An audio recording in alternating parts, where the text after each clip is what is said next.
African American leaders respected and trusted Governor McNair. In fact, in his race for lieutenant governor, McNair had sought and won black votes. And in many cases, black leaders gravitated towards McNair when he was lieutenant governor.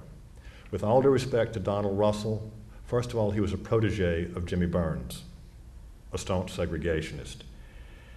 And Governor Russell, bless his heart, was stiff, not particularly personable, even to his friends. He was kind of hard to, he just was a stiff person. Bob McNair was not.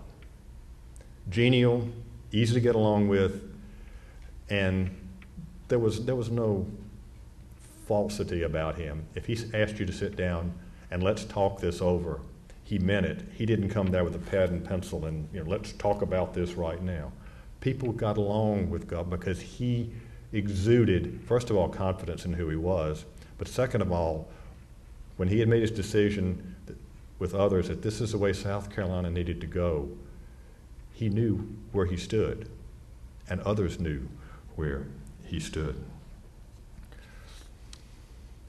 In fact, as Matthew Perry, I asked him about this, he said, we knew that we could cut a deal with Bob McNair. We could get things done. Under Governor McNair's leadership, African Americans were welcomed into the Democratic Party, of which he was the acknowledged leader. And in 1968, the state convention that year, the delegates reflected the racial composition of South Carolina. And 12 African Americans were elected to the National Convention, which would meet in Chicago. South Carolina's delegation to the National Democratic Convention was the only one from a Deep South state that was not challenged. The only one.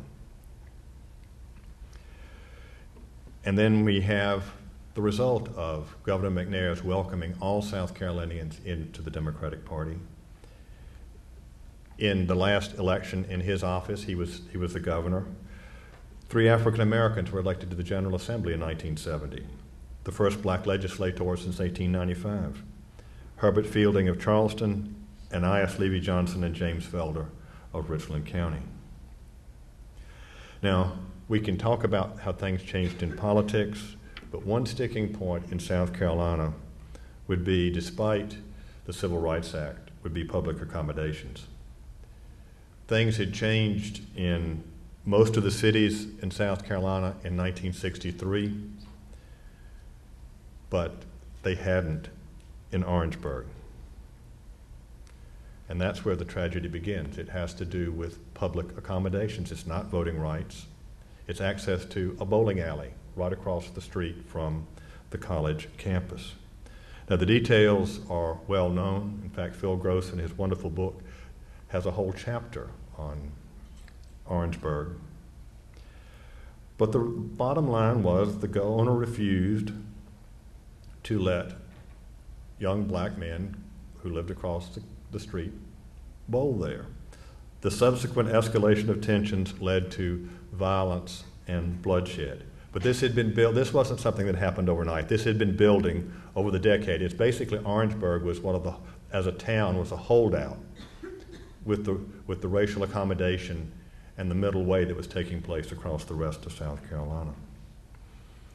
In an interview I had with the governor on my radio show, he said he regretted Orangeburg with his whole heart. And in his farewell speech to the General Assembly, he labeled it a scar on our state's conscience. Public education, and this is where Bob McNair stands tallest. In 1963, Charleston admitted black students to River High School, the first high school in the state to desegregate. And at the same time, the Bishop of the Roman Catholic Diocese of Charleston announced that Catholic schools would drop their racial barriers.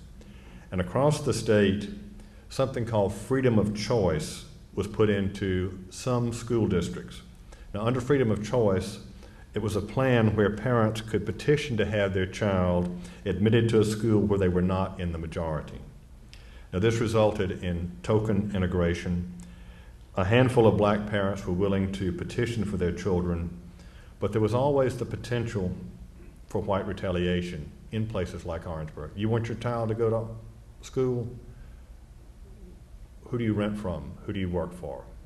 Because some newspapers made it a point to publish who was petitioning the local school board for admission. Now, one of the interesting cases to me, given the fact that it's the county next to Orangeburg, is I had a conversation with one of the young men who was one of a dozen who desegregated St. Matthew's High School in 1965.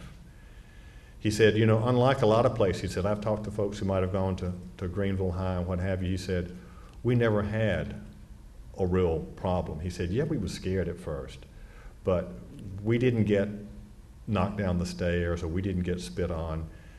He said, most part, people kind of ignored us, but we got a good education, which is what we were there in the first place.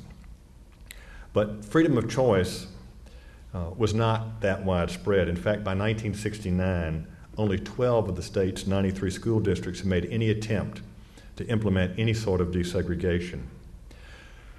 Part of this has to do with 1967, when, at Bob McNair's insistence, the state repassed its compulsory education law. In the aftermath of the Brown decision, the General Assembly put a referendum before the people, almost all white voters, to repeal the provision of the Constitution requiring public education, which meant that a state that didn't have much public education to begin with now was no longer legally required to have compulsory education. And this came despite the fact that the Speaker of the House, Solomon Blott, was violently opposed, I should say vocally opposed, to the reinstitution of compulsory education. So Governor McNair had to deal with one of his close friends and political mentors and said, this isn't going to happen. We're going to have compulsory education in South Carolina. But many who have looked at education say by putting compulsory education back in, this is why some school districts were slow to implement desegregation. In 1968, federal courts in other states ruled that freedom of choice plans were unacceptable. And during the 1969-70 school year, the Fourth Circuit Court of Appeals ordered Greenville and Darlington County schools desegregated immediately. Governor McNair acted resolutely to head off racial confrontations that had racked other southern communities. And he used the modern media most effectively. He went on television in Greenville and Columbia, and he said, I will oppose any attempt to close down the public schools. The only way South Carolina is going to continue to grow is through its educational programs. And he issued a warning to potential troublemakers. He said, a society can't continue to operate without obedience to the law. When we run out of courts and time, we must adjust to new circumstances.